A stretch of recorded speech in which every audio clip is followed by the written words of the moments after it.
Let's get into what the metric means, how to use it, and why it could be your most important metric. For those of you that don't know, let's recap on the equation. Pipeline velocity, otherwise known as sales velocity, is a function of how fast and how much flow of pipeline is moving through your funnel over a period of time and moving to closed won. So you can think about the velocity of a car similar to velocity of pipeline. The calculation is pipeline velocity equals win rate times ACV times number of qualified opportunities generated during that period divided by sales cycle length over number of days in the period. So imagine measuring pipeline velocity per fiscal quarter, okay? So you have the win rate of all of the deals that closed during that quarter. So you had, let's say, 10 that came closed won and 30 that became closed lost. So you won 25% of total opportunities.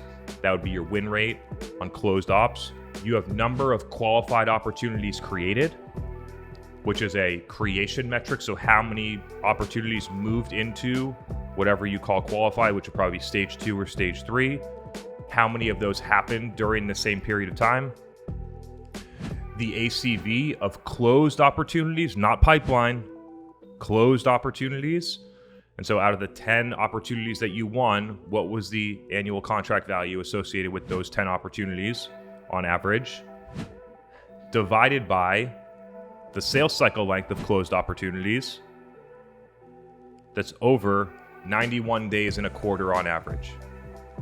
So you can do that entire mathematical calculation. It will come up with a relative metric of how much pipeline or revenue is moving through your pipeline over a period of 91 days or a fiscal quarter. The thing that I love most about this metric is that it includes deeply lagging metrics associated with revenue. 3 out of the 4 metrics are based on closed won deals. Those are all used. So the historical performance of those 3 metrics is then used as a feed forward to predict future performance of the qualified opportunities that you generated during this period. The thing that's really sort of impactful and important about this is that it's not only about pipeline. So a lot of companies are only looking at pipeline creation, not sales cycle length, not win rates or conversion rates, not ACVs. So they're just looking at overall pipeline creation. And in order to be able to drive growth in revenue, you can play with any 4 of these metrics individually and make just as big of an impact. So only looking at net new pipeline creation, obviously that's a good lever to move on, but doubling your win rate would give you the exact same outcome and would create more scalability. And so as marketers and growth people, right, this is actually going all the way across from marketing and sales, so I'm going to consider it growth or GTM right now, that looking at all 4 of these things, that you have way more freedom and flexibility of what metrics to move and what will make the most impact in the business. Because when we go into companies, we're moving all 4 of them. We're moving ACV up, sales cycles down, win rates are going up, and pipeline is going way up.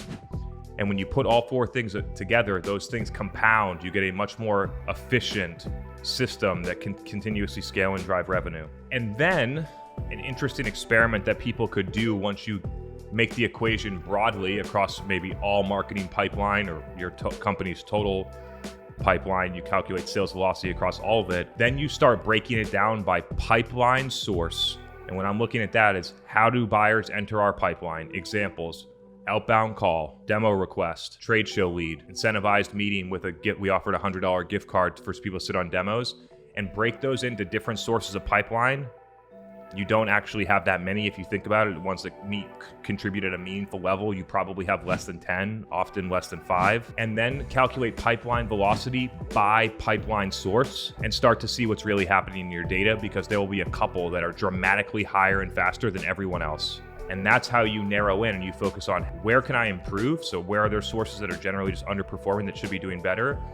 And where should I focus my energy and effort as a business leader, as a revenue leader, to drive faster growth inside of the company right now? And so I think moving into questions would be awesome right now. I think that's kind of sets the table, and looking forward to getting deeper. So I would encourage people to drop some questions here on pipeline velocity.